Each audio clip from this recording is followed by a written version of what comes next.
احمد مسعود افغانستان ته د بیرته ستنېدو لپاره د دفاع وزیر ملا محمد یعقوب مجاهد وړاندیز رد کړ. د افغانستان د خلکو د جبهې مقاومت مشر احمد مسعود د طالبانو دفاع وزیر ملا محمد یعقوب مجاهد هغه وړاندیز رد کړ چې د هزاره قوم نور مشرانو ته افغانستان ته د بیرته ستنېدو بلنه ورکړې وه.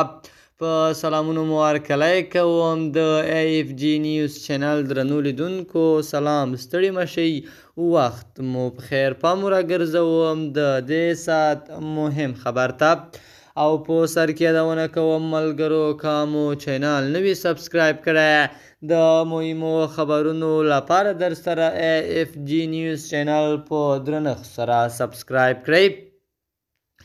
روسیه کې د طالبانو د مخالفو غونډه د افغانستان په اړه د مسکو نړیوالې ناستې ایجنډا څه ده؟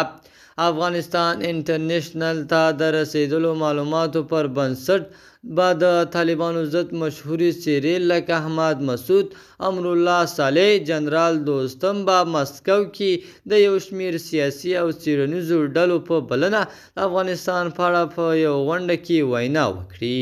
د ایجنډا له مخې چې یوه کاپي افغانستان انټرنیشنل ته رسېدلې، دا نړیواله ناسته به افغانستان د تېرو اوسني ترمنځ تر لامل لاندې جوړه شي.